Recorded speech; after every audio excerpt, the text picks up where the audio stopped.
Ladies and gentlemen, it is with immense pleasure that I welcome you to the second Wellbeing Economy Forum in Reykjavik. So this forum is an opportunity to bring together many of the world's greatest experts and policymakers to discuss the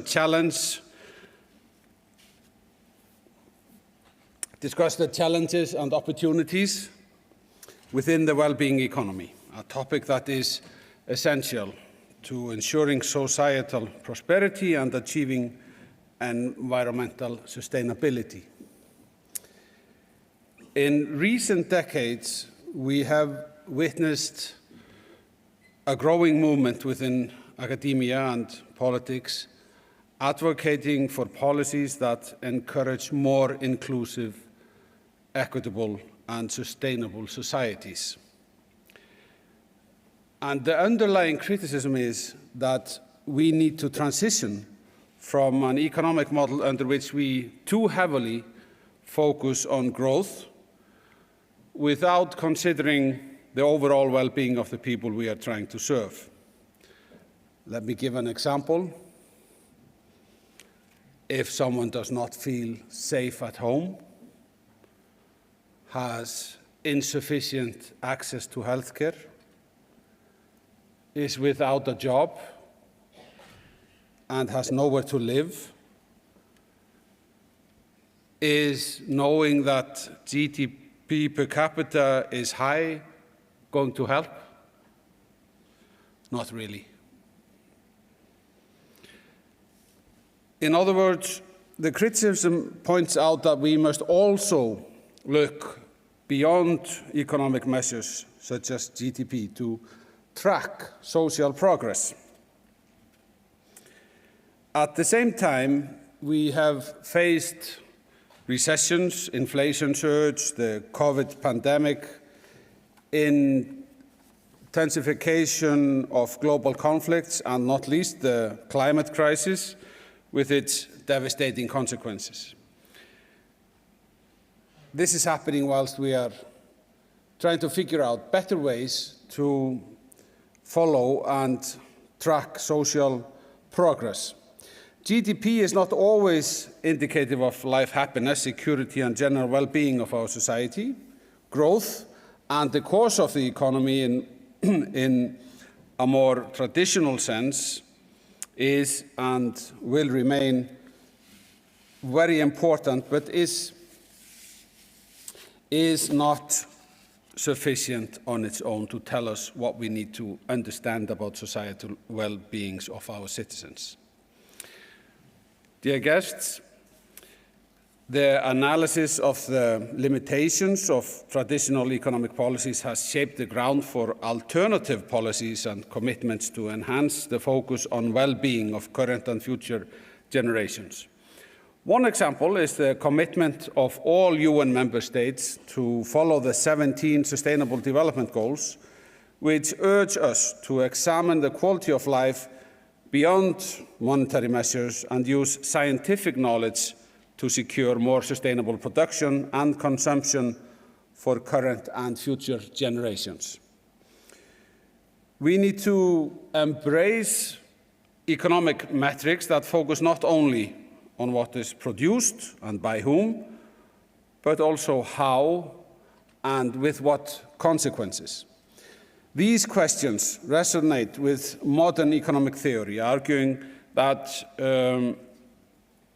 we need to develop metrics that provide a more comprehensive picture of people's quality of life and shape policies for increased social equity and environmental sustainability.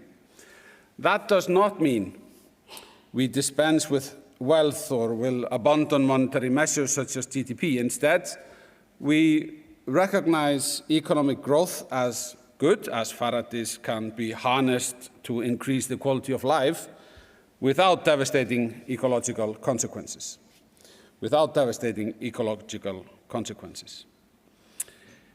In politics, this translates to well-known policies such as access to education, universal healthcare coverage, and housing policies which aim to create equal opportunities and contribute to economic resilience overall.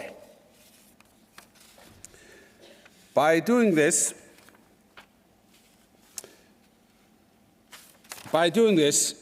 we can maximize the chances that a strong economy will translate into actual well-being. We can maximize those chances. So the WeGo project that has already been mentioned by previous speakers here today resonates with this thinking. We are approaching the end of the 2030 agenda, and now we need to demonstrate unprecedented resolve and accelerate actions towards the SDGs. Worldwide, only 12% of the SDGs are on track, and the global poverty rate increased in 2020 and remained higher in 2022 than it did in 2019, which is a concerning trend after decades of success. Iceland is committed to doing its part. Iceland ranks relatively high on SDG implementation, but there is room for improvement in many areas.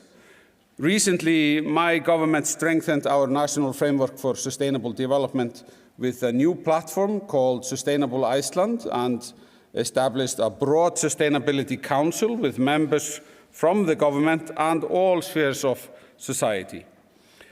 This platform's core role has been to develop a national strategy for sustainable development by 2030.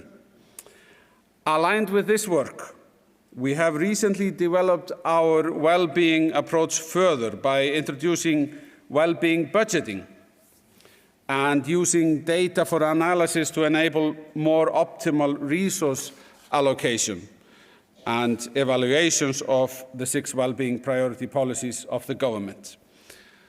I believe in the importance of well-being budgeting being simple, measurable, and focused on fiscal responsibility without compromising the well-being of future generations. By the way, all those well-being indicators are being measured by the government. When we first set up the system to follow those indicators, it came as a surprise that Statistics Iceland was already measuring many of the underlying indicators we needed to learn about. Problem was we were not gathering that information and we were not making it usable for any specific purpose.